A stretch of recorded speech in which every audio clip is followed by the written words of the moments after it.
I've had a 2-guy threesome before. Tell us everything. She came up to us at a club and we didn't really know her. And she said, tomorrow, this is what she said verbatim. She goes, tomorrow, right here, both of you are going to fuck me. What? And then the next night, we were like back at the same club and she came up to us and she was like, you remember? And we were like, oh, I do remember actually. Like, Was she really hot? I don't remember what she really looked like. Do you know her name? No. No. Amazing. I know his name. No, I'm not going to say it. We're going to write it across the screen right now. So Shout mad he out Charlie calls his name. Weintraub. Wow, you make him so Jewish. I think assuming it's you're my own. turn with the clip.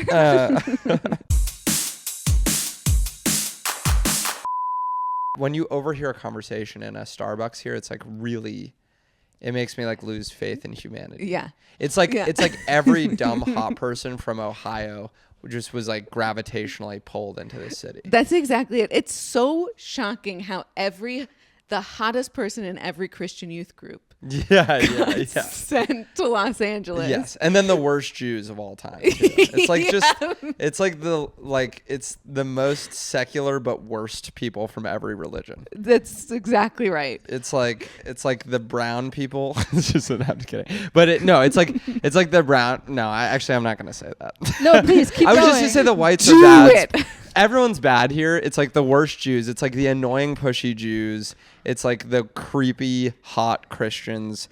And then it's like the chain-wearing Arab people, which is awesome. Wow. Can we cut that already? No. This is perfect. Let's offend every single person. All in of LA. our in trouble listeners together. have turned this off. Yeah.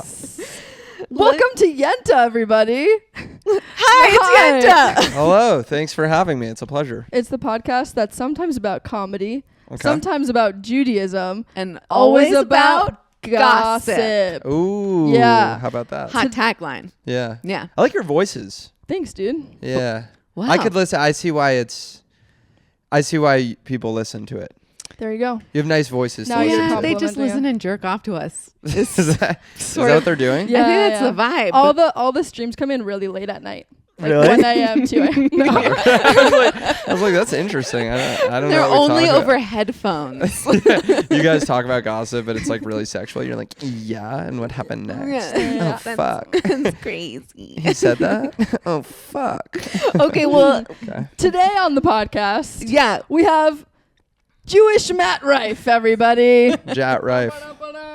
Yes. AKA Lucas Zelnick. Do people call Matt you Jewish? Kaikf. Yep. Follow that. Is that for anyone? No? No one likes that? Yes, and.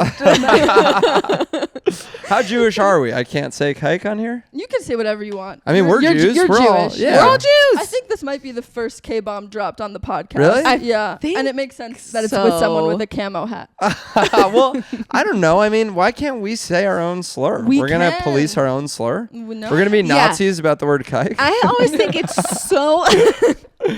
Do you have Jews coming up to you at shows being like, look, you can't joke about the Holocaust? No. My Jews always say they love the Holocaust jokes. Do you ever get that? I don't joke about the Holocaust because it's insensitive. You're so right.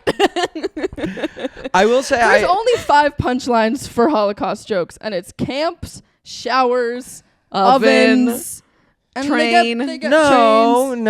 Okay, I push back on that. First of all, I like comparing things to Nazism because it's like it's an extreme heightening. Yes. So it's like the worst thing. So sometimes what I like to do is I have a joke about how I like to make Nazis lame in my jokes because to somebody out there they were. And then I like to put Hitler in normal situations. Because I'm like, to someone out there, Hitler was just like that kid in 4th grade that shit his pants. Like when Hitler came into power in Germany, there was a guy on his couch somewhere just like, fucking Shitler? Are you kidding me? And so I have that joke. And I like to put, but yes, if you're going to do like hacky Holocaust stuff Right. and make it about showers, that's lame, That is. in my opinion. But I like to have the Nazis. I think it's cool. I think it's like just stick with ovens, guys. Just do baking jokes. Yeah. Yeah. No, but we don't get any cards to play as Jews except for the Holocaust. So I like to take I have a never forget joke, but it's not about the Holocaust. I made it about 9/11. because no one really course. has the 9/11 Brave. card to play, Yes. except for like New victims Yorkers. of New Yorkers. I was Pete gonna say, Davidson. yeah, Pete Davidson. I was gonna say like victims of the attacks, but that was me. You know, I'm a New Yorker. I was in New York on 9/11. On 9/11? Yeah. Great. Do you want to tell us Yeah, that do you want story? to tell us about it? Do you want to know something crazy? Yeah. It's not really gossip. I think like 9/11 backstory isn't gossip. We'll get to gossip. But my dad was booked on the United 93, the one that went down in the field in Pennsylvania, 24 hours before it took off, and he switched to an earlier flight. So he was in the air during 9/11. Well, that is Shit. juicy. Yeah, that's pretty juicy. That's pretty juicy. That's crazy.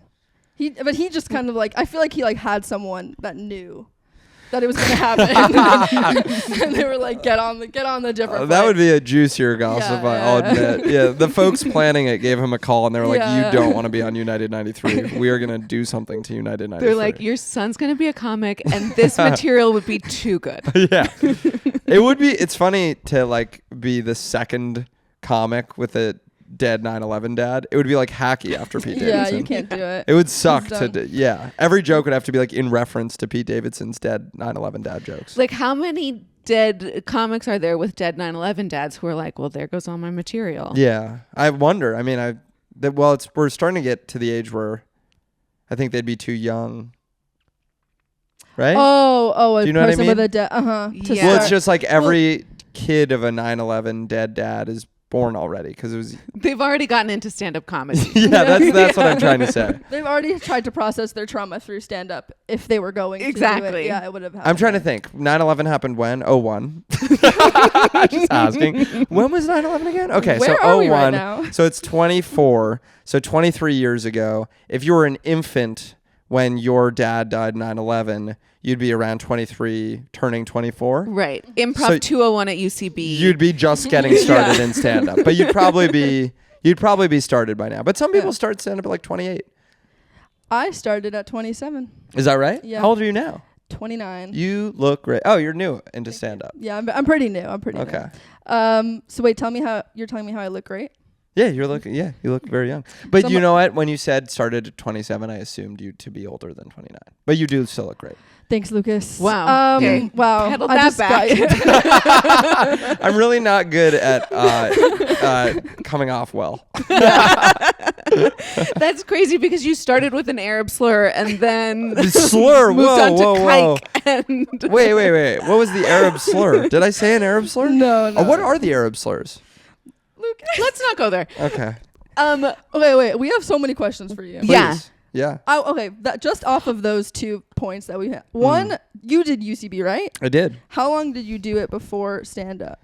Well, I did all the accelerated courses. So you can get through a class in 2 weeks if you do. I don't know if it still Yeah. works this way, but Yeah. it did when I did it. So I got through all 4 levels in 8 weeks back to back. Oh. So I took the whole curriculum, but it was only 2 months. Uh-huh. And then after that, I think I took a 5 or 6 month break off all comedy. And that's when I started stand up.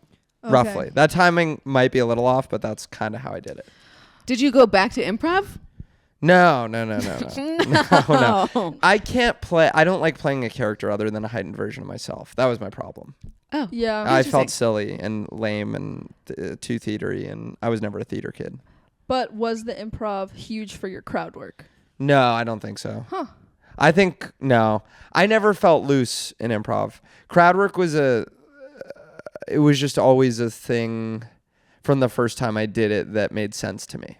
I guess I've gotten better at it by learning how to avoid certain things that will make it unfunny, like either like repetitive or obvious questions or just like hacky ways to take it or trying to find a riff too quickly. Like all that comes from comfort. But I was not bad at crowd work when I tried it for the first time. It just kind of made sense to me. Wow. I have an autistic mind a little bit. Not autistic, but too direct. I'm too direct, too honest. And so sometimes by asking the questions that actually are the ones that come to mind, I would get laughs off the questions because people would be like, who the fuck asks that? Yeah. And that was my problem, is too honest, too direct. But I couldn't find out how to write material that way initially. So when I did crowd work, it was the only time that I came off like myself. And that was helpful to me on stage. Interesting. Yeah. Do you have that comic that you like compare yourself to all the time that has no idea who you are? What do you mean by compare? Do you mean like look up to, or do you mean like I want to be doing better than them? Both. Because you're that person for me. Really? Yeah. Why? I don't know. I just think your comedy's amazing, and I'm just. Oh, it's a good thing. Yeah, it's a great thing. Oh, that's nice. Yeah. I have people, but that's more what I was asking, because I have people who I'm like, they shouldn't be doing well, and I should, but they're doing well. Oh no. There's always that comparison too. No, who's your Lucas Zelnick? Yeah. You mean a guy who sends me threatening death threats in the night? You did send us so many. Threatening death threats also tough. Jeff Osmus is a guy that I really look up to a lot. Yeah, he's great. Yeah. But he knows who you are. He and I are friends. Yeah. Someone who doesn't know who you are. Oh, who doesn't know who I am? Who I really like. Rory Scovel, to use an LA name that everyone loves. He's a guy that I really look up to. He definitely has no clue who I am. I'm trying to think, because I'm like, I could go even bigger. Yeah. But, bigger would be like Mulaney or... We just saw him at the bowl. So was I. Sick. So was I. Amazing. Answering a thing that you didn't say. Where in that enormous crowd were you? We were pretty close to the front, and it was still like watching a thumb. Oh, we had like six seats. You were like front. We got it from the artist, so it was like Yeah. it was like inner bowl, like Yeah. Before the slope even starts. Before well the tables? before the slope even starts. Like at the tables. At the tables. Yeah. We were like right I think behind we were- the tables. Yeah. We were right at the start of the slope. He's good. Yeah, he's he was fucking What did you good, think and of he's that? so famous. Well, he's really good. I thought it was really good. I thought it started a little slow. I could tell he was doing new material, which the idea of working out material in a 20,000 seat amphitheater is so crazy to me. Insane. But I really loved, he had jokes about his grandpa having like the most Alzheimer's. I had to leave kind of like 2/3 through his set to catch a different set. So to catch the end of Gillis's show, which was cool. So How was Gillis? also great. That's crazy. You left in the middle of Mulaney to go to Gillis. Mm-hmm. What was the calculation there? We were watching Gillis backstage, so that was different. Oh, okay. Yes. You got to hang out backstage. So I wanted. I would do that too. That was that was cool for me. And to be clear, by no wishes of Shane Gillis did I end up backstage at Shane's show. He's familiar with who I am through bad luck. I happen to be in places where he definitely has to be, and that's how I've met him a little bit. But I ask him who I am, and I'd put it at not an 100% chance he could tell you. Wow. Cool. Another guy I look up to. Yeah. Ask your questions. Okay. So I also just want to give you color. Yeah. That Ray loves you so much. No, I don't. That means a lot. That's so Not nice. to blow up your spot, Ray, but I just feel like you'd like to know this. Like there are like amazing, incredible, gorgeous, talented comics like Ray. Yes. What's going on? Who think you're great. That's amazing. Yeah. And Ray's non-binary, is that correct? Yes. That makes You it can even ask me better. too. Yeah. No, I always ask. Always ask the other person. Yeah. I prefer that. So you're saying we Please got ask one of someone them else. in the room?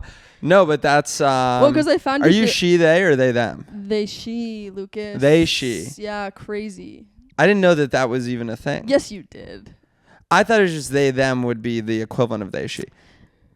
Yes, they, them is like the full version of they, she, but they, she is like you prefer they, them, but she, her is fine too. Like it wouldn't be a misgender. Yeah, it wouldn't be. I wouldn't go cry afterwards if someone said she, her. Yeah. Okay. And it wouldn't be a misgender. No. It wouldn't be a Yeah, misgender. Okay. Well, that I think like puts you up like, I don't know, 20% in my book. 'Cause I think just being like weird and gay is better. Totally. Yeah. Weird and gay. Yeah. Yeah. All gay people are better. They're all weird. Yes, and they're all anyone weird. of any minority class is better. Yes, and weirder. And weirder. Less normal, since normal means cis and white. Yeah. Cut that. Yep. No, I'll let you guys. I think you guys will actually cut more aggressively than I would cut. Because I don't care. You can leave all this shit in. Okay, good. I don't mind crossing the line really at all. Yeah. But I appreciate that you like my stuff. I know. Means a lot. And I think it's really cool because I also try to do political stuff, but I can't because I don't know. I'm trying to figure out the line of like how to do political shit without getting shit for it. But I think that's just, well, I think it's impossible as a non-binary person because the standards are like way higher. Are your crowds coming out to see you yet? Some people, yeah. But even just like on the internet.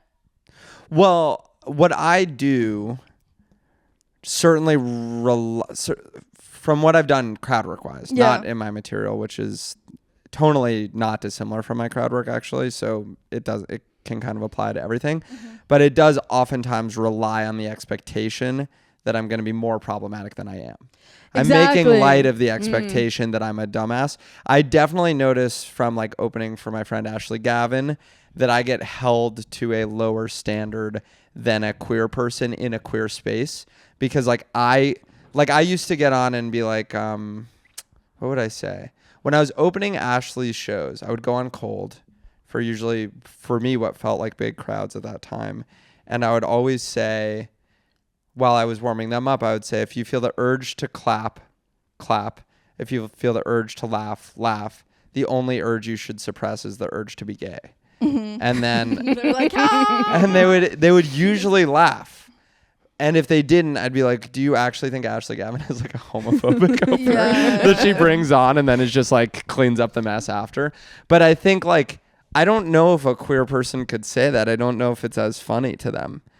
It's like, they're like, well, you're supposed to be our guy, you know? But for me, it's like, that's what they expect me to say. So the fact that I'm making light of the idea of saying it is then funny. Did you see Irene 2's story recently? Ashley actually reposted it. Irene 2, someone tried to cancel her for like a stupid opinion. And she was just like, why are queer people canceling other queer comics? And then Ashley was like, this. But yeah, I didn't. Yeah. Ashley was like, no one should be canceled for any reason. Everyone should be loved. Especially if they're queer and yell. Whatever. I think it's, do you have like tips for navigating the political stuff? How do you? Well, gosh, you're 2 years in and you're in LA. Yeah. So you just are new. Like, and you're not even, you'd be less new in New York. You'd probably be like LA 2 years is like New York 1, I think. I mean, I can't presume how often you're getting up, but I assume you're not able to get up every night of the week, are you? I mean, not shows, but mics. Yeah. You are. And you are doing that? Yeah. Yeah. Well, then I don't know. I think you'll figure it out. I don't know exactly what you're trying to talk about. I mean, for me, political stuff wasn't always the hardest stuff to get working. But I'm also in front of, it depends who I'm in front of. Right. In front of people that came to see me, they're very kind about my takes on politics.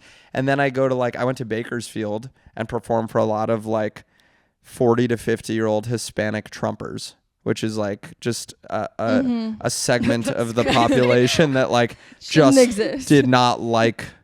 Yeah, well, so it shouldn't exist, and also did not like me whatsoever. You know, you say you're liberal, and it was you could hear talking happen in the room, oh, here we go, this stinks. So we ask comedians pretty frequently, about comedy writing processes, and you just gave the most articulate tip and explanation of how your comedy writing works. Oh, that's that I feel like we've ever heard on this pod. Well, it's probably because I'm not as good as other people. I think other people, the best comics I know, have sort of merged the gap between themselves and performance. It's you could talk to them off stage and they are who they are on stage, and I'm not quite there yet.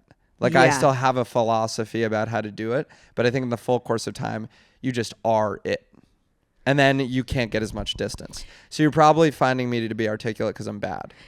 That's what she meant. That's she was complimenting you, but it was really an insult. We were saying this before, people who have to learn how to get better at something are good at explaining how to do that thing, and people who are naturally good at something are terrible teachers. Completely agree. I'm a total craft mindset. I used to be a good skier and I learned how to do it. It didn't like come naturally. So I applied that mental framework to stand up. Wow. Amazing. Okay, so tell us, I heard you on a podcast one time say stand up is just like a bag of tricks that you pull out of your pocket. Do you remember saying that? No. Was it my podcast or someone else? I think maybe it was Cerezi's. I don't remember. Okay. But that sounds right. Okay. I mean, that makes sense to me. What are your bag of tricks? Well, I just mean like the only tricks really are material and crowd work. I mean, those are the two ways to go.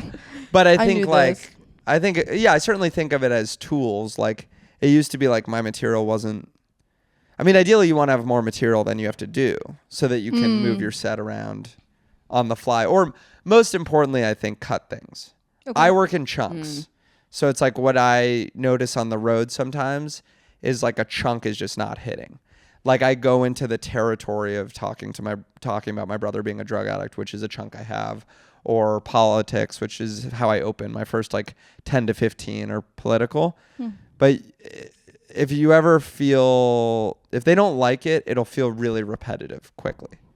Yeah. Like it's like, is this all this guy does? I can't explain that feeling. I can just be attuned to it in the room that people are not, they're like, it's just again and again, and he won't leave it alone. So ideally, I feel like the more material you have, the more freely you can go, okay, we'll just do half of this chunk and add in more sex stuff or whatever. You know, the dumber the crowd, the more sex stuff I do. Of course. Which is why this podcast is all about sex. Yeah, let's make it about sex. Yeah. Dumb crowd who will buy tickets to your show. May 12th. May 12th in at LA. the Regent Theater. The Regent Theater. Speaking of Yentas of LA. Go. May 12th at the Regent Theater. Please, I need this. It's Mother's Day. Bring your mothers. Yeah. Lucas is our Jewy comedy icon. Yeah. Jewy queer comedy icon. Even though he's straight and cis. I'm straight and cis. But I could be gay. I just am not ready. Oh, tell us more. Oh? No, I mean, I just think I have, I don't think I'm 100% straight. I'm not ready to have a dick go in a hole. And that's right. Okay. You know? You can still be gay. Yeah, there are plenty of gay men who don't put dicks in. Well, they put dicks in some, maybe one of their holes. I'm like, as a holder of a dick, like, dicks find holes.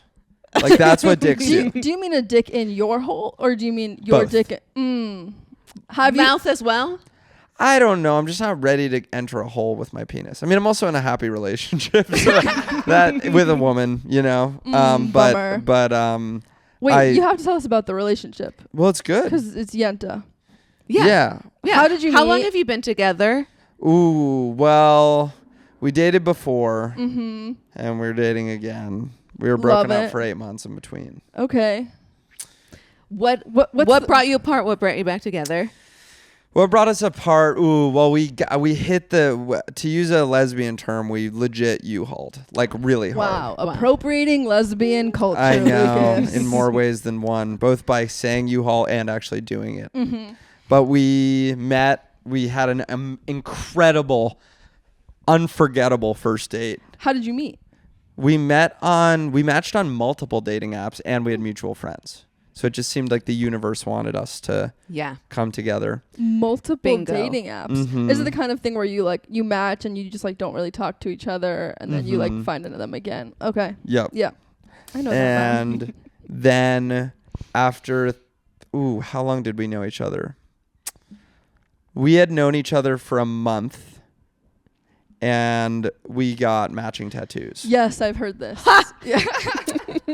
Is it one that I can see right now? Yes, it's this arm. This one. My arm's dry right now, so it's like a little hard to see because it's flaky. Oh my God. Is it you guys on a beach? Yeah.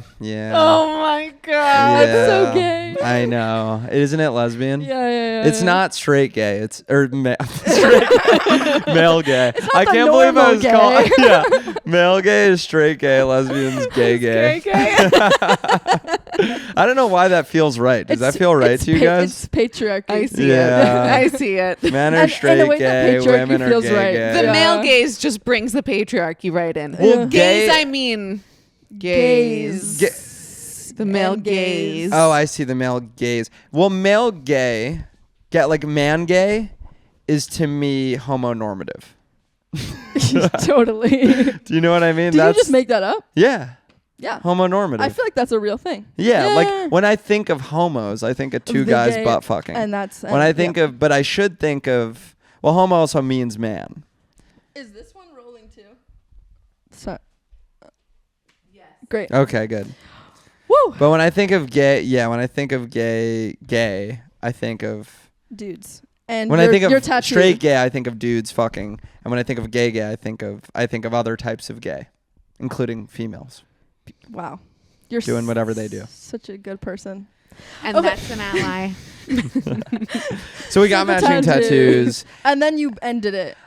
No, Or you I didn't end it. She ended it. But Okay. but it was also, you know what it was, is it was just, I think, to summarize it in a way that respects the fact that we got back together, I would say it was a lot very quickly, and it put a lot of pressure on. That tracks. Yeah. And we sort of buckled under the weight of the pressure we put on ourselves. Yeah. And certainly, like, towards the end of it, when I knew it wasn't really working so well, I was looking at the matching tattoo like, fuck. Fuck. You know? And I just felt dumb, and I think it just felt like maybe this wasn't meant to be. And then we broke up for 8 months. And she ended it, but she was also sort of responsible for trying to reconnect it. Oh. Sort of. No, mostly. I just wanted to be. She reached out. She reached out. Quite a few times, and yeah, and then. And you took her back. I mean, you had the tattoo, so it was kind of like a. You know what? I didn't. half. I never stopped thinking about her Because you were looking at the tattoo every day. because I had Because no you were choice. forced to. Because it was needled into my skin, Permanently and, for the rest of your life. And I was like, I don't think we had given it a hard enough shot the first time. I would have stuck in it the first time past when we did. It wasn't working for me either, but I would have stuck around. Yeah. But I think she was not in a place where that was appealing to her. So that's sort of how I was like, listen, we got to, like, if we're going to do this, we got to work this out. And she was like, I'm fine. And I was like, okay, then let's not. But then she came back and was like, no, I want to try. We tried, and here we are. And how long has it been in round 2? Round 2, we haven't been, like, dating for this whole time, but it's been yeah, but we've been know what that means, bumping uglies Lucas. since You've been mashing tattoos. almost 4 months this time. Nice. Oh, great. And you have 4 more tattoos? No more tattoos, but it's never too late. Yeah. I'm sure we I'm would. pumped for I don't those. give a shit. Well, the 3 of us are getting a tattoo We should. obviously. after the end of this should. episode. Oh my God. That'll be my first one. Us on the beach. We should get a they she tattoo. Yes. Yeah, That's where Right you're there. that'd going. be sick. Or like a mental health All of us tattoo. get they she tattoos. Just because it's woke. Mhm. Like That's a important. Semicolon. Yeah. The semicolon. I know that's Woof. Sorry. I once had a semicolon earring because I thought it was literary. Oh, this is a classic and then story. everyone was like, "What's that about?" Yeah. And I was like, you know, What a trivial. I love writing. And It's I was also like, it's a really funny, like, in the world where it does stand for suicide prevention, it's such like a trivial way to do it.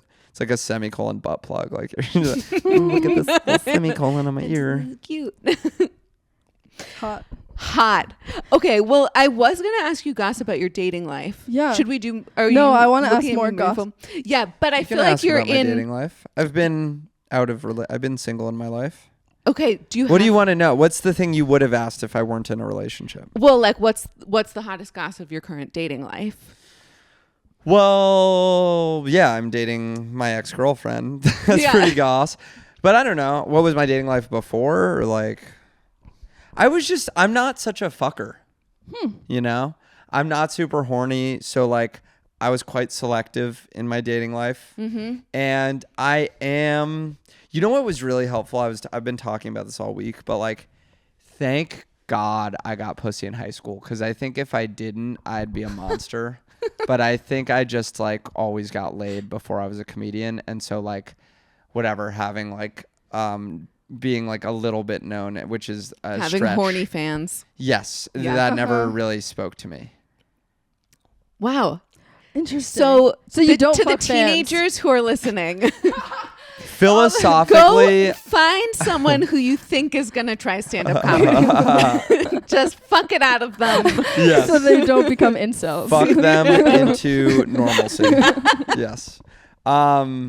I don't believe in fucking fans. But you have. Have I lived up? We're not perfect, but I don't believe in it. And that's all that matters. It makes me uncomfortable, like sincerely uncomfortable. Yeah. So when you did it, were you still uncomfortable? For sure. Oh. I can't enjoy sex unless I'm comfortable.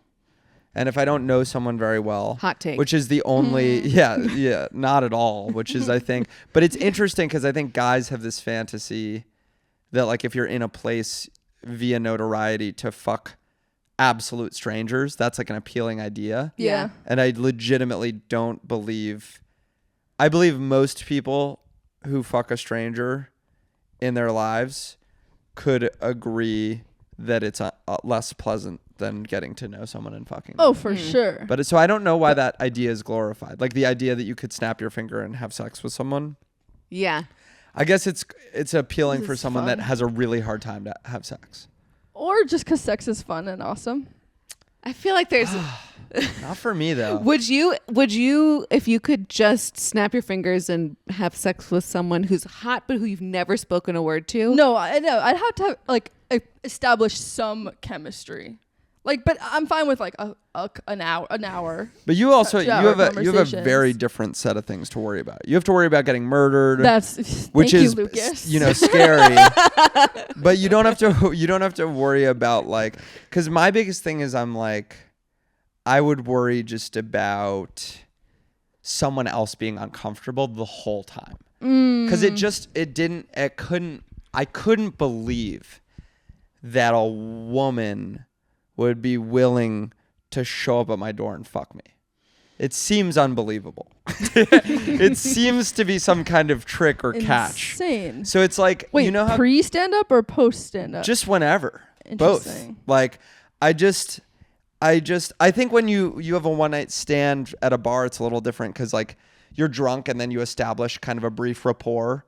Yeah. And it's like, oh, what are we doing? But the offer in stand-up, the fucking fans offer. Uh-huh.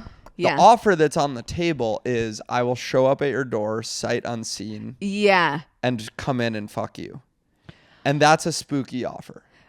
I can't believe that there is a woman who exists, even if they decide that they feel they know who I am, that could enter a man's home who they've never met, be alone with him and fuck him and not be a little afraid for their life. Yeah. I'm not going to put their life. That's where the sexy part comes in. Yeah. That's hot. I guess that is hot to some people. But that's just a hard thing for me to picture. And so as a result, I'm projecting my fears that they're in fear upon them. And I'm just uncomfortable. And I'm asking for consent, I think, too much. It's every fucking... And so it just none of that appealed to me. Yeah. Fine. I know it sounds a little pick me to say, but I don't mean it that way. No, I was just understand. thinking that. When I also understand. Yeah, we were like... I know it sounds unmanly, but I just... Unmanly. It does sound like as a man you should be like, it's awesome as fuck. But it's not... Yeah, that's the part of masculinity we really want to keep. It feels good on my penis. I wish it could feel good on my brain. Wow. That's the title of the podcast. Quoted. I wish my brain could feel like it were entering a vagina, and then I'd probably be fine. But unfortunately, my brain feels like it's entering a man's asshole. I feel gay. No, I feel scared. Feels like a man's entering my asshole in my brain, and then my dick is going into a vagina in my dick. The Ouroboros of stranger fucking. What's a Ouroboros? Ouroboros? Ouroboros? It's Ouroboros. I think it's Ouroboros, but I always say Ouroboros. No, just say it confidently and we'll believe you. Ouroboros. What's it? How's it's it the spelled? snake eating its own tail. That's called Ouroboros? Yeah. Yeah. That's cool that you know that. I don't know that. Yeah. And Lucas knows everything. And I know everything. And you know pretty and you much taught everything. Lucas a word today. Yeah. You're welcome. To be able You're to hear welcome. something like that from a woman, I mean, that is progress. Did you guys like that? Did you hate that? I feel like I'm Just a lot. Well, I think we're all on even ground. We have one man, one woman, and one non-binary person. It's like we could do a new Noah's Ark. Noah's liberal arc. Every single person possible. And we just asexually reproduce with ourselves. Yeah. That would be like cool. fungus. And we only bring on the non-gendered animals like the peacocks. Yeah, the clownfish. Clownfish. Amoebas. Peacock's famously gendered. Yeah, that was, that was you a know, bad I said example. it confidently, and I was hoping that you would. I would have let it go, but Yeah. it was. No, please call me out. Let's transition to our new segment. Matzah minute. Yeah, I have to get the matzah. go get the matzah. Okay. Oh gosh. Can you eat matzah? Can you digest gluten? Yeah. Right. I'm not from LA. I can eat gluten. No. It's come up a couple times. This segment is called salted matzah. Wow. Yeah. How was your Passover? That was good. Did you do anything? I had Seder. I had 2 nights of Seder actually, which is gratuitous in my opinion. And what I think style? it should be one. What style of Seder? We do a pretty laid back Seder. Like we do. Seder is like the one Jewish tradition I have left. That like I don't really take Yom Kippur super seriously. I know you're supposed to. Rosh Hashanah I'm a fan of, but I'll skip it to do shows if I need to. Sure. I'll skip every high holiday, but if I can make a Seder, I'll make a Seder. Why is that? I don't know. It's a nice like it's like Thanksgiving to me. Like it's like Jewish Thanksgiving. Like it's like a nice any good reason to get a lot of people who love each other around a table feels like a good holiday to me. No one's getting hurt by it. Yom Kippur, we're just fucking killing ourselves. It's like so serious and we're fasting. Like what is this? Yeah. But Seder is like, first of all, I'm going to eat bread before and after the Seder. So let's get that out of the way. But having a dinner is nice. So it's just a dinner. Yeah. Okay. But we tell the story, you're supposed to tell the story. There's 3 Passover commandments. You're supposed to tell the story and then 2 other things. I'm not sure, right? You have to eat matzah. Eat matzah is definitely one. I think there is a third. The Pesach, story. matzah. No, Pesach, tell the story, matzah, and maror, which is like the bitter herbs. That's a full-on I don't think commandment? maror is the third commandment of Passover Seder. It's in the Passover Seder. There's someone at home listening to this. The Seder. 3 they're in things that you have to do to fulfill the obligation. That's of what I'm Passover. getting at, but I don't think it's Pesach, maror. matzah, and maror. It is maror? You sure? You Ray Jewish grew enough up- to be I sure? grew up Orthodox. Super Oh, Orthodox. really? Yeah. Okay, well then I was going to say there's someone at Like your home getting like cousins. really frustrated by this conversation because they know the answer and they're like, stop bobbling. Like, I love like when people on podcasts like debate something that's factual because it must be so annoying Instead for people. of Googling it. Yeah, like there, it's like just get it out of the way. Like you don't have to, opine. But it is maror. Yeah. But maror is like the bitter herb, so I feel like you can extrapolate that to be like feel the bitterness, pain. feel the pain. Yeah. Okay. Which we love to do as So it's Jews. tell the story, eat matzah, and feel pain. Mm-hmm. Yes. Okay. Did you do those? I felt the pain of the Seder not ending as quickly as I wanted it to. So that was my slavery in Egypt. You know? Is your girlfriend Jewish? No. How do your parents feel? Parents are. My brother has luckily led the way. Second thing is I don't date women. Oh, sorry. Nice. Only men. I don't date women. No, I don't date Jewish women. Not as a matter of. I just don't. I happen to have not dated Jewish women, but I do need someone to be not religious enough that they would raise my children Jewish. That is a conversation that happens earlier. I want Christmas. I want my kids to have Christmas, but I want them to have a bar and bat mitzvah too. So if they're like so religious and whatever their shit is that they're opposed to that, I don't think it's going to work, but I don't care if they're Jewish. I just care that they don't care about the Lord. Yes. I want them to be secular enough in Jews. whatever Yes. they are. And how does your girlfriend feel about that? Yeah, I think she's good in. with that. Oh, yeah. sick. And my bubby is a little.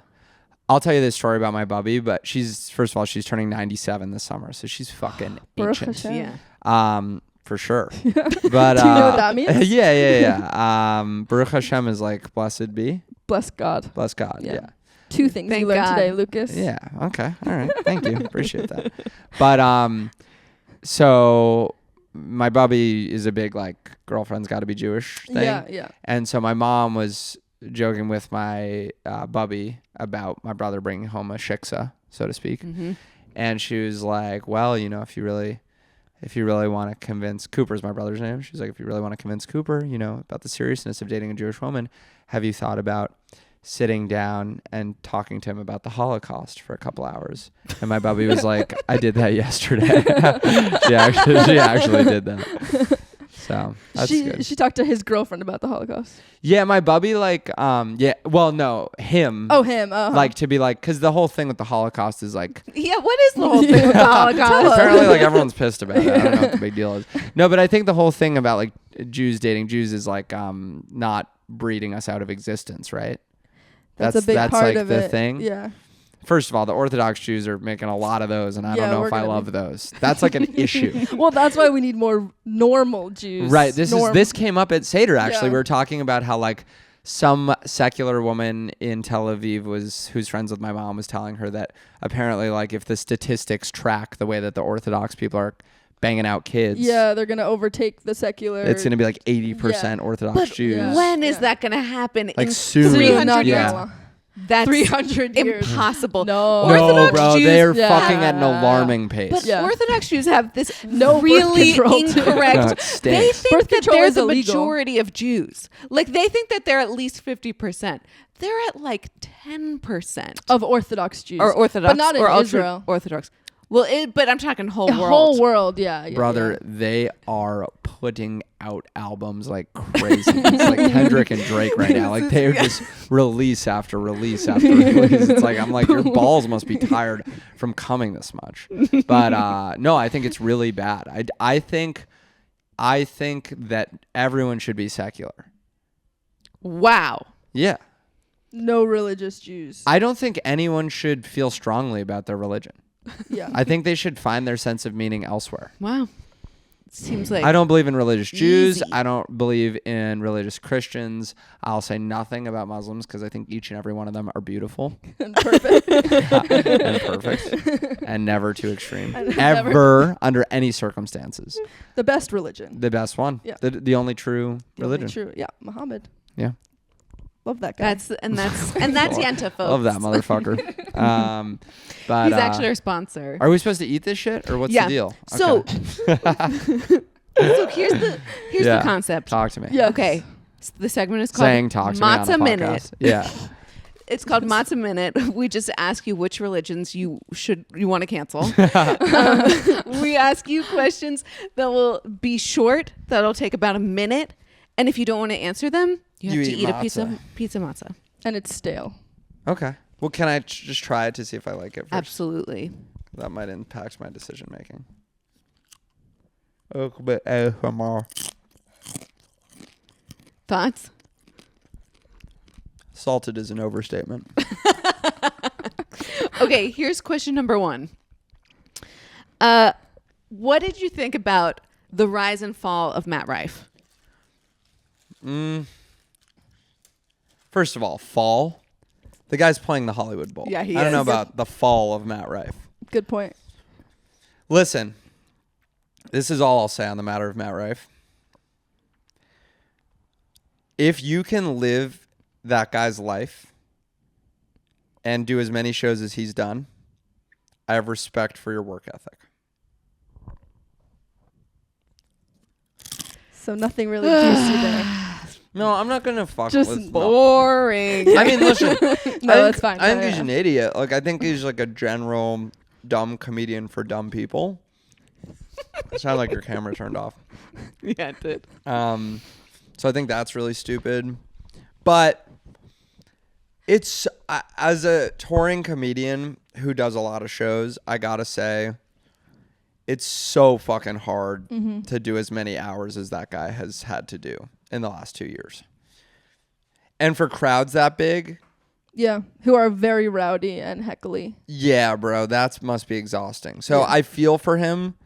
I totally understand why he ultimately got resentful of his audience or wanted to say jokes or write an act that would make them uncomfortable. Explain that. What do you understand about it? I think everyone resents. You end up having some level of resentment. The people who come see you are not in all cases the people who you wish to come see you. Mine is getting better, but when I first did my first tour, I had a lot of people coming to shows literally just trying to hook up, saying as much to my face, being like, I don't really care how the show is or how your comedy is. I was just trying to go home with you. Wow. They would say it in a way that I think was intended to like neg me or be tongue in cheek, but I didn't really appreciate that. Poor I didn't Lucas. really appreciate. I just wanted people at least to be respectful during the shows. Yes, like people would come in, they'd be really chatty, and I'd be like, why pay for this? So given that sounds like it's also been sometimes the dynamic of his shows, I understand why you're burnt out, you're exhausted. People chatting during your show makes you more exhausted. And you get to a point where you're like, if you're here to fuck me, fuck you. Now, like, you know, whether, like, I just thought that domestic violence joke he did was hacky. But I didn't think it was problematic. I think the most problematic part about him is he talks in a black voice. Yeah. That's like Yeah. problematic And no to one me. cares. Yeah, like that's I was like, what about the voice? That's my thing. But like the domestic violence joke, like he was making a joke. I mean, Yeah. it wasn't funny, but only because it was uncreative. I mean, I have a domestic violence joke, Oh, yay. but I think it's creative. But I don't know. Are you going to do it tomorrow? Mm-hmm. All right. Are you coming? I am. Oh, nice. Fuck yeah. I'm excited to hear it. Hell yeah. Do you want to come? It's sold out, isn't it? I have 2 tickets. Oh. Yes. We'll come. We'll make sure to neg you during the show. Yeah. Yeah. Make sure to talk through Yeah, the yeah, whole the whole We're just time. here to fuck you. yeah, yell it out. I'll appreciate that. What's the most surprising thing about how rich people live that normal people have no idea about? And don't say like a plane. You know what I mean? Wait, Like- why not? I don't know. I feel like I've heard that one. Well, have you heard it described how it feels? Because it's incredible. Fine. Say whatever you want. No, fine. I won't What's say the it, most fine. surprising thing about being rich that people don't know about? Like, I feel like everyone knows about the private planes. What are the things you think? And I'll tell you what might surprise you. I don't know. Well, how rich are you? Not rich. Because you guys were Orthodox, right? It's hard to Yeah. be like Orthodox rich. Yeah, Because exactly. your fucking system of ideals is getting in the way of anyone wanting to do business with you. Sure. Everyone's like, I don't, not the guy with the payas. Not That's the guy weird. that supports Israel. Except every guy in Brooklyn. Yeah. But yeah, but No, they're not like they're rich. not your Like you rich. can't be like Yeah. a public company CEO and be like, the thing that we have to do is this. Like you just can't. I can't work on Saturdays. You have That's to. You have to be like a. You have to sound like anyone could maybe listen to you, and Yes. like no, like you're gonna lose half of the country if you have like a top hat and payas, like more than half of the country. You've lost me already, you Yes. know, and I'm one of you. Gosh, what's surprising about having money? Well, okay. I think the most surprising thing. So when I've said this before, but I'll say it again. When I was growing up, my parents always told me that I would never inherit or be given any money. It instilled in me like a belief that I'd have to work in life. And that made them think that I was raised well. And once they decided that I was raised well, they told me that was a lie and they were going to give me as much money as I wanted. And I remember when they sat me down and said that, because they gave me like an allowance in college, but I was like, that makes sense. I don't have an income. A lot of kids get allowances in college. I'm What sure was mine. your allowance? I think I got like 10 grand a year. Oh. This is a lot. But not a lot for a year? That's not that much. No? No. Well, I don't know. I didn't have many expenses. They also paid for my college. Right, Yeah. right, right. So it was just And probably $10,000 all to your $3. Yeah. Yeah, I had like a meal plan. For Like I didn't drinking. have any expenses. They paid for my car. 10,000 was to do like gas for my car and buy beer. Okay. And that's like enough, Great. I think. Yeah. The rent was paid for. Everything else was covered also. It was generous. Whatever they gave me, maybe the number's wrong, but I wasn't sweating through the night. But then when I was 24, they sat down and they were like, you're going to get $1 million next year. What? And then they were also like, when you're 35, you'll get like a lot of millions of dollars. Unknown. I still don't know what that number is. I don't think they do because it depends on like the performance of various investments. Yeah, totally. Yeah, totally. The dividend returns kind of the ETFs that like, you all own. I mean, no, but yes. Yeah. Like that was the wrong terminology. No, that's but like the but you were expressing equity the general derivative profits. That's you're getting further away. But the most surprising thing about that is that it was not a good feeling. It was like I didn't turn it away. I think a lot of people would like to think they would turn it away. I think I thought I would turn it away when money was offered to me, but the second it's offered, it feels different. Yeah. You're like, I mean, I'm not going to say no. You don't want to look a gift horse in the mouth, you know? But I didn't feel good about it because I was like, what's the point of life if you are set? I couldn't figure that out. So I sort of spiraled a little bit about that for like a week.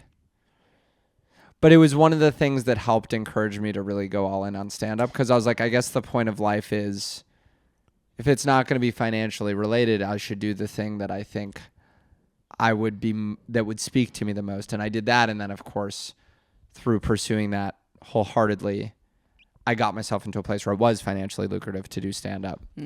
Which I would not recommend to everyone. We'll say follow your dreams. Don't do that. Unless follow you have a the lot of intersection of your talent and what makes money. If you're not talented, don't follow your dreams. It's not going to work. Great. Anyways, that's Thanks the for most that. surprising part about it. Cool. God, I'm unlikable. Well- It's really staggering. Sometimes I hear it happen in real time. I'm like, who likes that? Do you think you got into stand-up because like fans and love from fans is the only thing that your dad couldn't buy? I think the idea of I love how that was like So sorry. I was like you thought that was an offensive question. I went right into answering it. I was like, good question.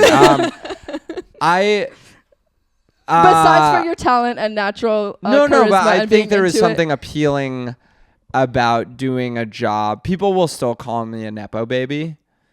But my dad's like a video game CEO, like, and so it's funny because sometimes I'll talk about being rich on stage for people that came to see me, and I'll be like, "You guys are thinking I'm a Nepo baby," and everyone's like, "Yes," and I'm like, "That's so funny because why did you buy a ticket tonight?" I'm like, "Did you buy a ticket because you know who my dad is?" And they were like, "No," and I'm like, "Then like, why are you here?" And they're like, "Well, because I saw your clips on TikTok," and I'm like, "Did I buy that? No," so.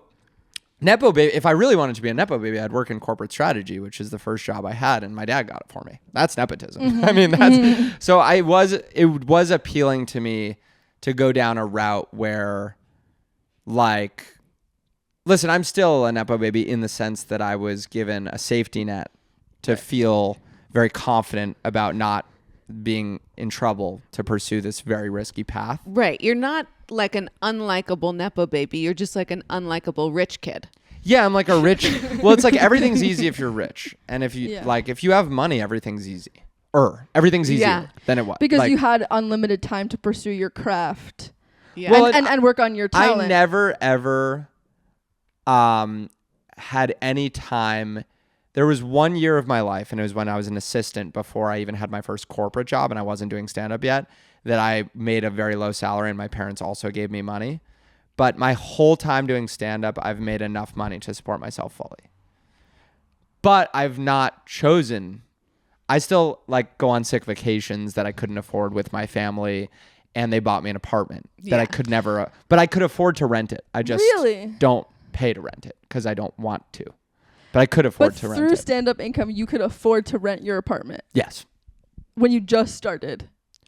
When I just started, yeah. My first year of full time. I made a lot of money my first year of touring. Right. But before the year of touring. I didn't. I had a full-time job. Gotcha. Here's where I'm what at I now. did with money. I worked in corporate. Yeah. I was working at a job that my daddy got me. Mm-hmm. But in terms of the income I made good money. Then I went to get my MBA at Stanford.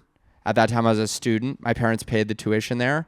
I did not get any additional money from them. I just used the savings from my corporate job to live my life there. And when I graduated, I went full time to being a comedian, and I was able to support my whole lifestyle off being a comedian.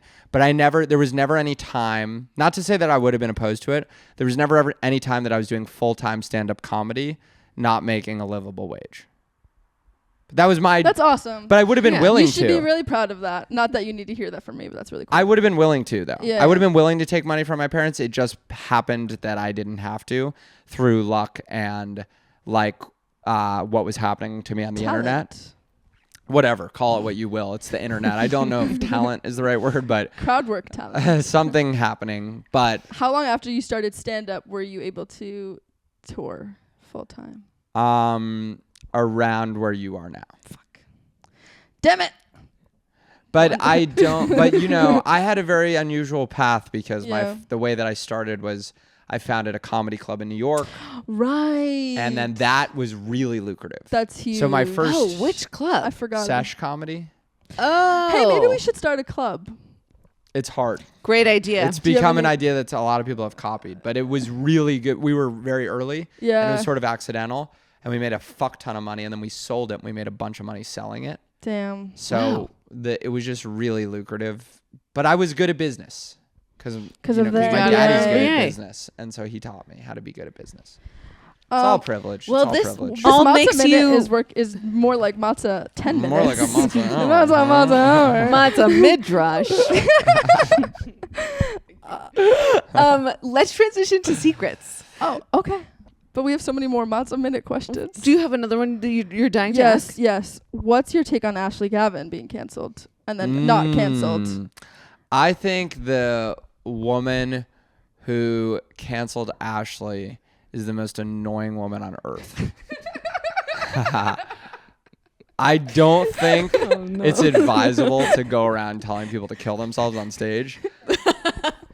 But in that moment, it was like an unstoppable object met an immovable force. Like, as aggressive as saying kill yourself is to a random audience member, the woman she said it to is that level of annoying. Great answer. Great answer. I get it. Was it worth getting your degree from Stanford? No. Great. Have you seen the I'm looking for a guy in finance trend on TikTok, and how do you feel that it's about you? Is it actually about me? What is it? It's not actually a thing about me. It's not actually about you. Okay, you're roasting me? Yeah. Okay, next. Are you calling me a finance guy? Yeah. Do I seem like that? You have a little finance bro energy for sure. And I speak as someone whose brother is a finance bro and who used to work at JP Morgan. That makes it more offensive. You're like, I know what it looks like. I know exactly what it looks like. Yeah. But you're reformed finance bro. Okay. Yeah, you're the finance guy who's like, well, we do have one portfolio that's completely divested from Israel. Yeah, I'm like gender inclusive portfolio. Yeah. I'm like an impact investor. Yeah. Last one, Kendrick versus Drake. Oh, I'm like it's good for the fans kind of guy, I mean, I like Kendrick's music. I totally understand why he hates Drake. But I like Drake. I just understand why he hates Drake. Yeah. Drake's like so objectively hateable, but I don't have enough dog in the fight to be like, it's like Drake's just like a hit machine and he's like the most reduced version of what hip hop's supposed to be. And as a non-hip hop artist, I'm like, perfect. I can be a layman. Yeah. Drake's great for a layman. So I'm a layman who likes Drake, and I also like Kendrick. And one of those songs, here's my only take, is I don't like putting a diss song on my playlist. It's like so specific. I don't need what's the word? Vitriol on my playlist. Mm-hmm. So in that regard, the music is less preferable to just like normal music. But 616, that song that Kendrick put out, that's a Drake diss, actually to me is like a song I'd put on my playlist. So in terms of people who have made a song I'd listen to separate from the beef, Kendrick's winning. And in terms of the actual beef, I will continue to support both of their careers. And you just solved the conflict in the Middle East. Well, let's do secrets. Secrets. Okay. You brought a secret, right? Sure, why not? Sure, why not? Do you? I have, yeah. You guys gotta have do one? one I every feel like- episode? Yeah, we do one every episode. And it's a gotta be lot. something that the public doesn't know about you? Yes. Aren't you running out of things to Yes. keep We secret? both have notes on our phones. I'm pulling up of my secret consistent notes. secrets. Ugh, that stinks. I know, And man. usually it involves some ridiculous thing that I've done in my dating and romantic life. I see. And that's easy because I keep doing those. Right. And Antonia has. And mine's just sort of generally like body horror. What that means? like Jewish shit. Like Sarah things are Sherman. going wrong. I had diarrhea today. Oh, well, obviously that's been one. Yeah. Yeah.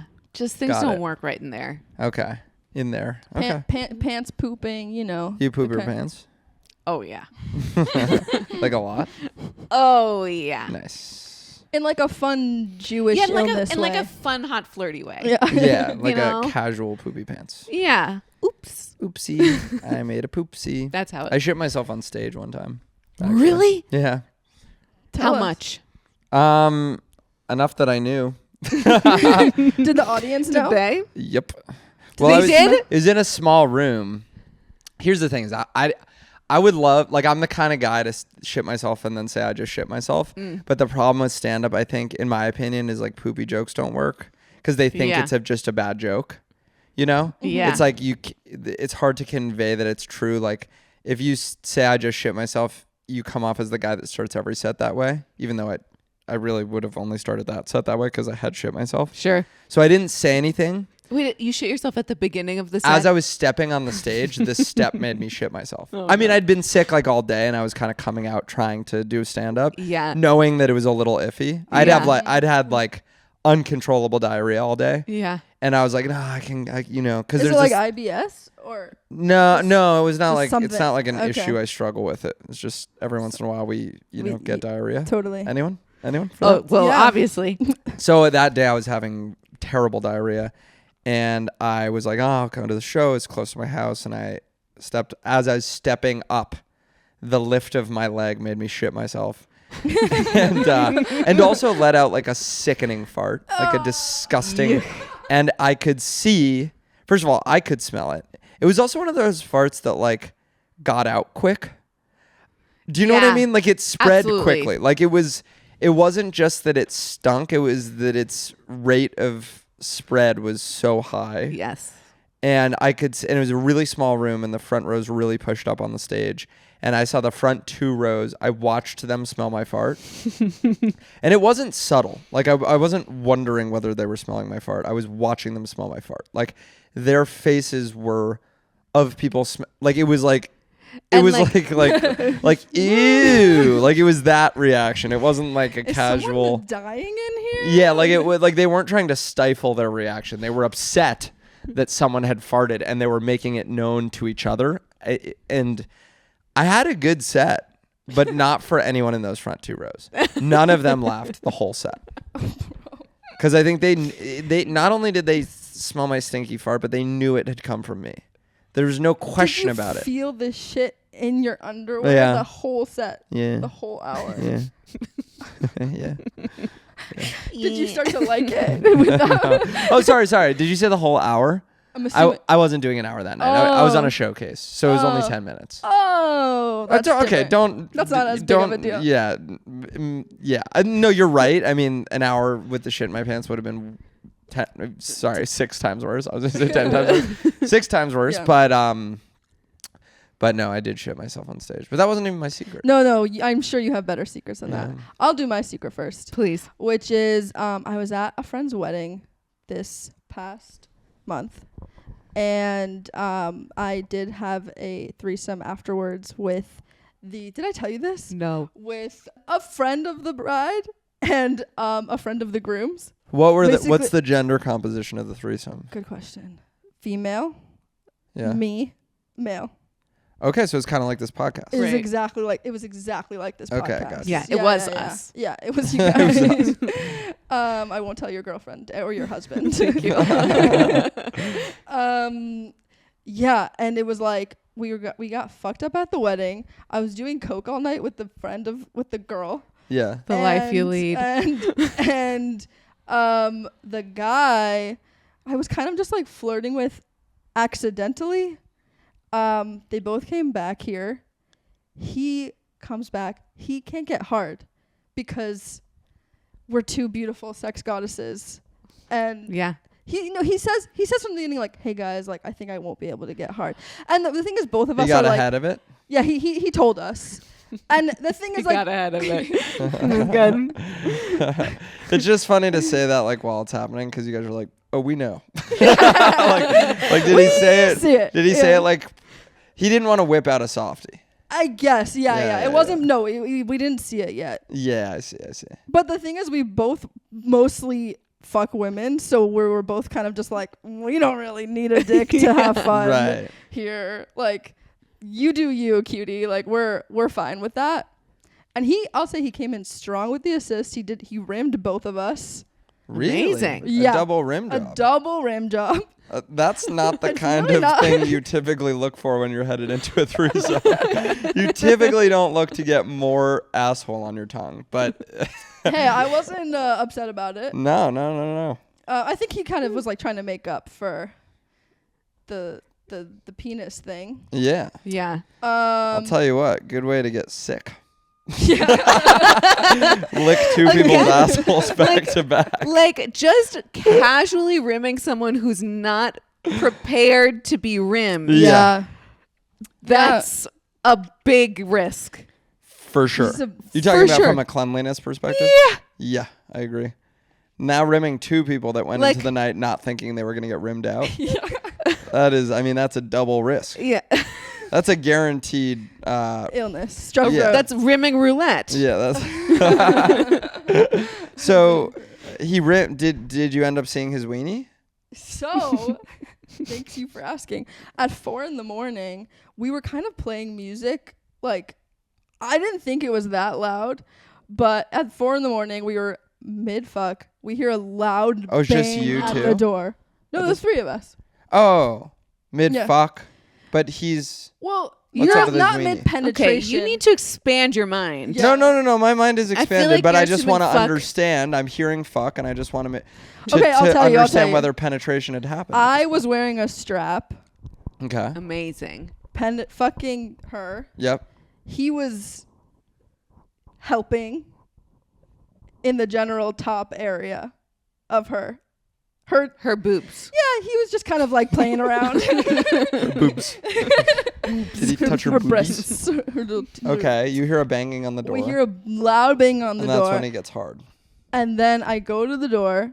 It's the cops. It's 2 cops in like beige uniforms. I freak out. Put on clothes. Are you still wearing your strap? Did you No, I took out the strap.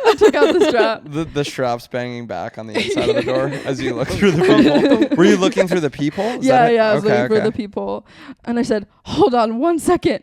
I go back, put on clothes. I open the door, and in my like, I don't know, like I put on like my They're strippers. nicest white girl. Yep, Someone he order ordered the police. strippers. I put on my like nicest, most innocent white girl voice, and I'm like, oh, I'm so sorry. I'm like, what's wrong? And they're kind of just like, you have a noise complaint. You're being too loud. I don't know if it was Why didn't your neighbor just They come didn't. up themselves? I have that's evil, vicious crazy. neighbors. That stinks. Yeah. So then, So okay. then so then they leave. Then he gets hard. Interesting. He's like, it took being pushed to the edge of an arrest to realize none of this mattered to begin with. Exactly. Now suck me. Now rim me like I rimmed you. And we didn't do that. And then he got hard, and then he And then Was did you there- keep fucking? And then there was more fucking. more penetration. More penetration. Penetration from everyone got From penetrated. everyone. Yeah. Did you guys penetrate him with the strap? No. That would have been Sad. sick. Is that something you thought of, or I actually didn't. would there have been I any was reason really to more- do that other than to like kind of emasculate just for the him? bit. Yeah. yeah. Just so I could have that's said sort of I nice did it. of you to Yeah, not. yeah. I mean, I was more enjoying being with her, and then like just the third person is always fun. Right.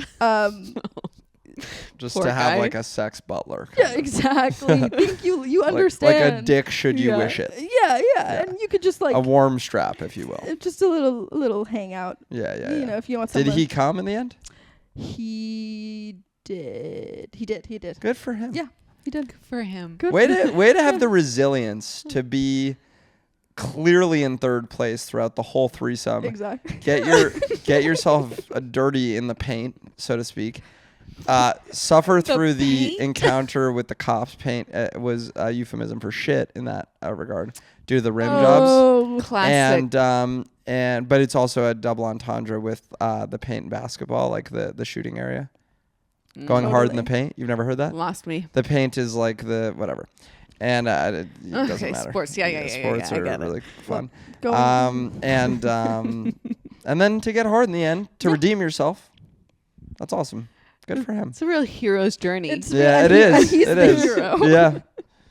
And I feel like he ended that threesome in definitive third place even after the penetration, but it was cool to watch him kind of work out how to be useful. Yes, and he was useful Good for him. throughout the whole night. Good He was for a him. good boy. Good. We're rooting for the underdog. Yeah. And then he wrote a poem about it. Oof. Really? No. I was like, that makes sense. That'd be great though. That's interesting because, okay, so there's like devil's threesome is the Mhm. term for 2 men and 1 woman. Yeah. And then I think like, what's the term for 2 women and 1 man? So just like a threesome. Yeah. But there's no term for 1 non-binary person and 1 woman and 1 man. It should be called a Neapolitan. That's pretty funny. Sure. Okay, whatever. Are you going to put that in your set now? No, that's not the kind of joke I write, but it is funny. That would be like a crowd work riff I would do. And it was Save it.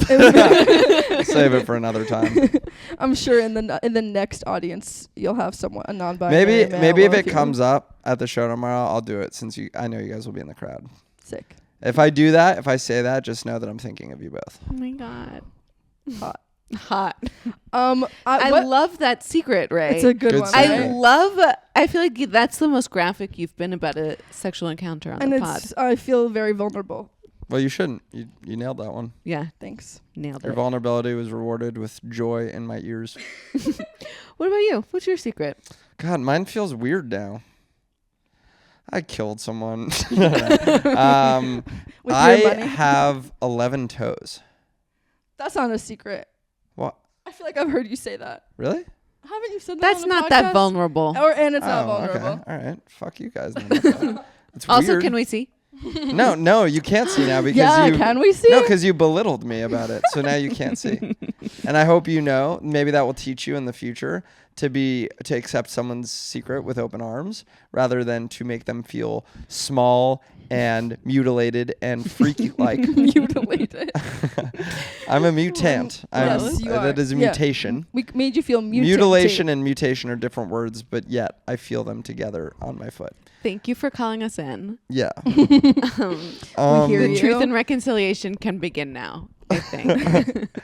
What's like a secret? I mean, I've had a 2-guy threesome before.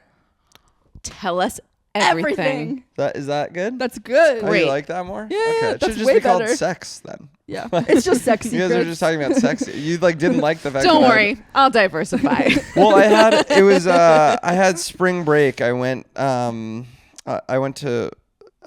was with my friend's fraternity, and we went to Mexico, and there was like a lot of schools there on spring break in Puerto Vallarta, Mexico. And I was standing with this guy who I didn't really know very well, but he was in my friend's fraternity. We had met over the years.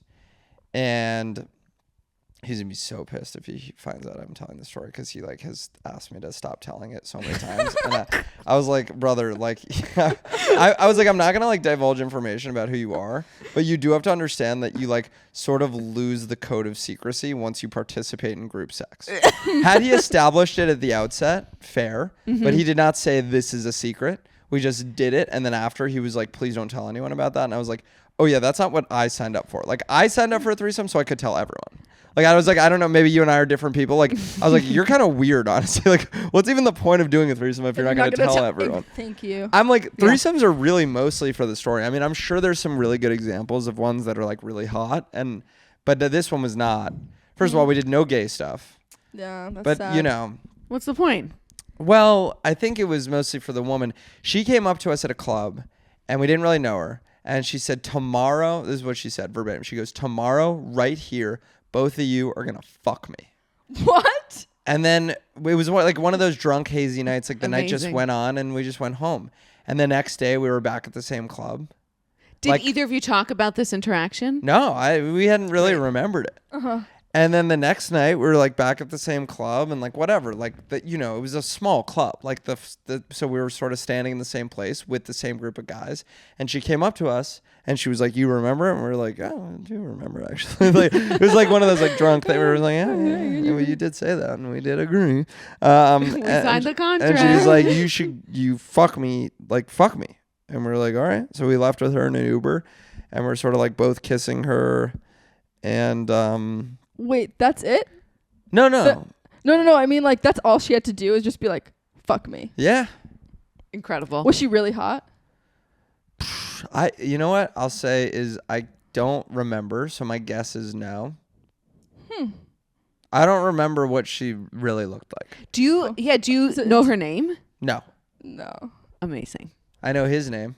No, I'm not gonna say it. We're gonna write it across the screen right now. So Shout mad. out, He gets Charlie. So mad. No, I'm just That's kidding. it. No, that'd be funny. Charlie Weintraub? Wow, you make him so Jewish. I Just think assuming it's your my own. turn with the clit.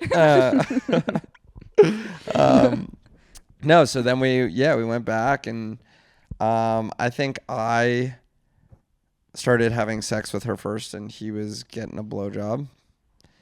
And I came and then he kind of got in there and I was sort of like, I'm all set. And I just kind of bounced and they let them finish up. They were both on a Interesting. vibe of like a little more sexually forward than I was at that time in my life. So How old were you? I would have been, this would have been like almost 10 years ago. I probably would have been 20. I'm 29 now. So almost a decade ago. And they were getting into it and like talking. And I think there was some hitting going on consensually. But I was not up for that kind of vibe. So I sort of recused myself from the threesome once I had. After you had come. After I had come, yeah. I did not stick around to see if she'd come or know whether she had come from me. Didn't seem like I had made her come, I'll tell you that. I don't remember much from that night, but I tell you what I You don't remember tell you she what I looks do like? remember is her not coming. That is loud and clear in my memory. Mm-hmm. Okay, that's my secret. Wow. Have you That had was threesome good. since then? I had one more in college. How's that? That one, interestingly, also two guys, but not really. That one, So gay. I know, but we never did any gay stuff. But I feel like that's like you're so close. I know. Yeah. You had the guy at a there. Well, it's certain gay point, through it can't- proximity. Yeah, exactly. It's like it has to be a little gay. Yeah, it's a little just gay. watching someone else's hard dick. Yeah. Fuck. But the second time was interesting because, so it was a guy who I'm still good friends with to this day, and he was sort of dating this girl, but very casually. And she and him came up to me and were like, "You want to have a threesome with us?" And there were sort of rumors at that time about him being maybe a little gay. And I wasn't really up for any gay stuff, so I sort of was like, no gay stuff. And he was like, no gay stuff. And we got in there, and when it started, he couldn't get hard. And Maybe it was the same guy. but then the cops came. He couldn't get hard, and he left after a certain amount of time of not getting hard because I was hard, and he just bounced, and I ended up kind of fucking his girlfriend. So that wasn't awesome for him. Right. But great for you. But he didn't seem to mind so much. Both of your threesomes have turned into twosomes. Yeah, which I do. Interesting. I guess that wasn't your threesome experience. Like when it ended, it was over for everyone. There were no, but it sounded like you and her were kind of going at it for a while he was sort of not involved. No, but he was always involved. Okay. I mean, he wasn't like penetrating, but he was coming with the assist. You know. Yeah. He's helping out. Well, I think it's easier. I mean, it's like you two didn't seem to be putting pressure on him. And no. I think with two guys, if one can't get hard, it's almost like an alpha thing. Where it's like, all right, like the soft one has to leave. like I didn't want an extra soft guy in there. I was like, it's one thing if it's like helping her have a good time, but if it's not helping me have a good time, whether he's hard or soft in that context. But so those are the only two threesomes I've ever had. Did you debrief with any of the people from any of the threesomes afterwards? Yeah. What did you talk about? Well, I got yelled at by the guy in the first threesome for telling people. It like got back to him like twice that I told people, and he called me and he was like, "How many times do I have to tell you to stop telling people about the threesome?" And I was like, "Well, how many times do you want to tell me? Because I'm not gonna stop." I was like, I was just like, "Listen, like I'm an adult. You can't like yell at me." Like, but you were naming him. Please just go into full fetal position. It was pissing me off that he seemed surprised every time I told people. I was like, "It's clearly a trend. Like I'm keep doing it. Like have you told take it some notes publicly? Have you told it like on a on stage or on a podcast? I don't think. But I don't Does he have a problem with you just talking about it at all, or talking about it and naming his name? Well, we'll find out after this episode comes out. Huh? We know he listens. Yeah, he's probably a I'm listener. pumped. I bet I don't think I've given any discernible information about who it could be. So if he were pissed, I'd be like, whatever. But I will say that the one time he got really pissed off at me, it was kind of understandable because this girl came up to me and she was like, "Oh, I think we have a mutual friend," and she said his name and she was like, "How do you know him?" And I was like, "Oh, I had a threesome with him one time in Mexico," and then she was like, "Oh, I'm dating him." So I do understand why that. But that didn't, that relationship didn't last. So that was one time he was pissed about it. That was fair. I think the first time I remember it being less fair. I mean, I'm sort of like an indignant person. Like if you come at me telling me I did something wrong, like I'm not defensive in that, like, I'm not going to defend the actions, but I will laugh about it and trivialize you being upset because I just don't mind so much about anything. Wow, that makes you so likable. I didn't see the autism at first, but now I'm seeing it. Yeah, it comes out in its own way. Hot. Well, go do your secret. I don't have a threesome secret. I've never had a threesome. Boo. But I know. Loser. Makes you less cool than us. But is this the beginning of one? Are you married? Is this how it starts? I am married. That's hot. I know. And another devil's threesome for Lucas. Yeah, just two bros and a chick. Yeah. Lucas leaves early. That would be so It's gender affirming easy. for He's you bi. to call it a devil's three. Or not. I don't understand your struggle. Thanks, or bro. not struggle with gender. Anyway, go ahead. that was really affirming. Mm-hmm. So, okay, here's the one I was thinking of. Well, have I told the story? I feel like I've told this one on Yenta before. This is the nightmare. Mm-hmm. Sometimes we retell secrets. Have I told the one about getting an MRI where I had to shit myself? I don't think so. Or I don't remember. I certainly never heard Just say it again. Okay. Listener, if you've already heard this, they'll love it. You're welcome. Yeah. This was inspired by your shitting yourself story. So my gastrointestinal system, nightmare. Classic Ashkenazi. Nothing's working. And I had a doctor. There was like a point in time when things were just like really shutting down. And it was like, I was going to tests every single week, just being like, oh, what the fuck is happening here?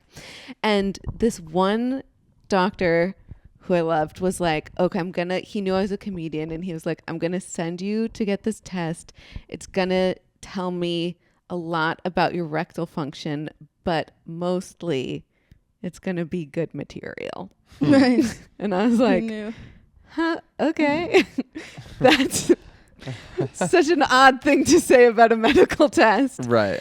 But I didn't think a lot about it because I was still kind of early in the like long journey of testing. So it didn't raise as many red flags as it should have raised. And then I get to does any of this sound familiar, Ray? No. Okay, good. So then I get to the testing place, and the first thing they do is they hand me a diaper. No. Oh, well, that's a bad start. Yeah. And I was like, this is not going in the direction I thought it was. I knew that we were looking at rectal function somehow, but No one hands you a diaper to not shit yourself. Exactly. Typically, if you get the diaper, they have only one outcome in mind. Let's just call a spade there. And suddenly that outcome came into full focus, and I was like, oh, they had asked me to do an enema beforehand, which I did. And how was that? Yeah. Great. I mean, I'm constipated all the time. Right. So getting anything out I'm constipated. I'm either miracle. constipated or purging, but I like no in between. Same. Okay. It's IBS C/D. Yeah. It's like you get them both. So I'd done the enema. Some stuff had come out, so I was like, okay, maybe it won't be terrible. So you get into the MRI machine. I'm in a diaper and a gown, and I'm lying flat on my back. And you have little headphones on. Have you had an MRI before? No. Or do they play brown sound? Or the doctor's just like, now! And then you shit yourself so hard. Yeah, they just play flushes. Fart noises. An MRI is so insane because you're in this little tube and it's making the sounds. It sounds like you're in a war zone. It sounds like bombs are exploding around you. You like have to wear headphones because it's so loud. And in these little headphones, I'm lying on my back and there's this like lovely woman. Hold on. Oh, Antonia. What's up with your guys' camera? It just doesn't film for too long? Yep. Yeah, that's the camera we don't always use, but since you're a real VIP. Yeah. With this really cool professional setup. I feel honored. Just in case one of them didn't work. Yeah. So I'm in there. There's this lovely woman in my headphones and she goes, push. Oh. And I was like, oh no. Did they warn you that that's what they were gonna? No. Really? Yeah. They didn't give me really any explanation. They just wheeled me in, and then she's in there and she goes, okay, when I tell you to push, I'm just going to need you to push. And I was like, okay. Did you have any wonder about what kind of pushing they meant, or was it pretty clear? It was pretty clear. You were like, I'm wearing a diaper diaper. Like, I think I understand what I'm supposed to push. Understood. But you know, when women give birth, they also shit themselves. Yeah. Yeah. So same pushing. Listen, Bear you're down. pushing on all fronts. Yeah. Same pushing. But you weren't And pregnant at this time. I was not pregnant. Yeah. And yeah, I was aware of what I was trying to push out. Yeah. And Poop. it's thank you. Yeah. It's hard to get over the mental block of shitting yourself while lying down. Mm-hmm. I don't know if you've ever tried. Never. It's tough. So I'm in there and I'm like I'm trying so hard and I think it'd be hard. Now that I think about it, I'm not sure I could. it's extremely difficult. Yeah. That's like the opposite angle that you're supposed to. Yeah. Exactly. Gravity's not helping Yeah. you. I don't think Exactly. I could piss lying down. Right? Yeah. So difficult. And also the mental block of Yeah. it all. You have it. The diaper felt like clothing, Right. you know? Yeah. Totally. And you're in front of all these people. And so I do it. It's mortifying. I feel a little bit come out and I'm like, oh, yeah. the enema didn't get everything. Brutal. So then they like take me out of the machine and they're like, great. Okay, now it's time You for have part HIV. 2. Yeah. And they roll This me is the test that they Good do news for and bad everyone. news. The bad news is you're a stinky little baby who poops. They were like, it's not over. Now we're going to fill your butthole up with gel. Oh, okay. Yep. And they roll me onto my side. This doctor pushes the diaper to the side.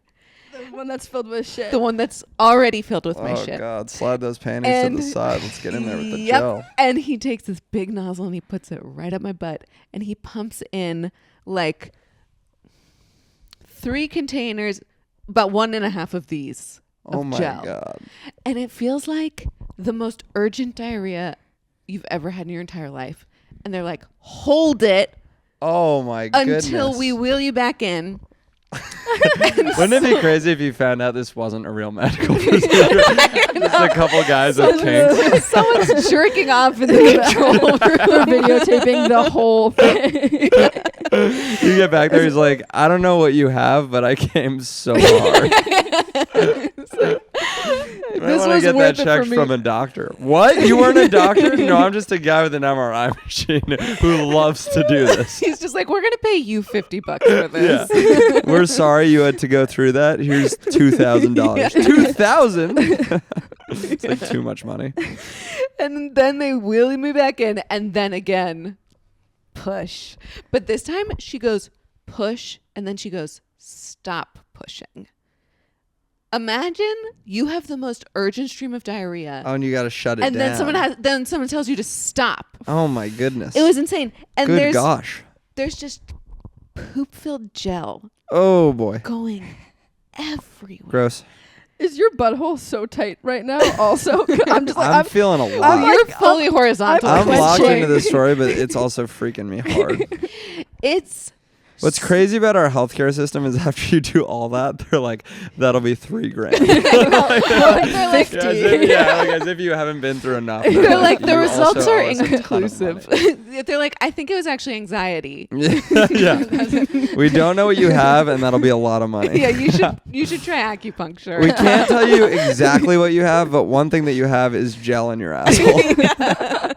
So did they diagnose you with anything? Yeah, it turns out that I have one kind of rectal prolapse that's not like on the outside. It's like on the inside. But it's like, that's not the cause of anything. That's like the result of being constipated for so long. You were pushing so hard that you prolapsed your own sphincter?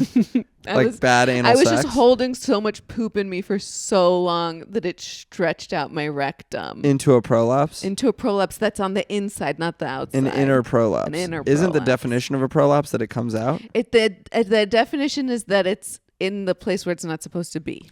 Wow. You had a dislocated sphincter from how constipated you were? Not sphincter, but yeah. And they fixed it? Nope. That stinks. I know.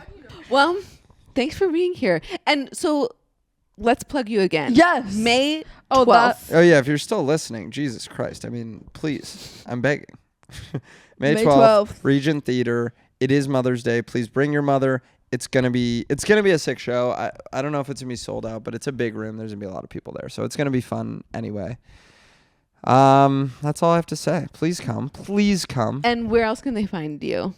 Well, you can just search my name, Lucas Zelnick. It's that's my handle on Instagram and TikTok, and lucaszelnick.com is all my tour dates. If you don't live in Los Angeles, I come everywhere, including London, Amsterdam, DC, Denver, Boston, every city, even the shitty ones. If you think I'm not coming, I am. I was just in Indianapolis and St. Louis and all kinds of places where people are idiots and they suck. So I'm coming. If you're dumb and poor, I'm coming. If you're smart and rich, good, I'm also coming. I'm coming. Antonia's I'm dying. coming. This is our audience is gonna Gonna love that. this. It's okay, they're not They listening. love being insulted. Right? Ray at Ray Schiller. Join the Patreon, patreon.com/Yenta. We have patrons that I have to shout out their names on the pod, and I keep forgetting to get their names. But we're gonna do it next episode. Yes, we will. Yeah. Antonia Lissar at Antonia Lissar, May 18th, Atlanta. It's going to be a really great show. And June 20th, Asheville is going to be an amazing show at the Asheville JCC. Great. We love you.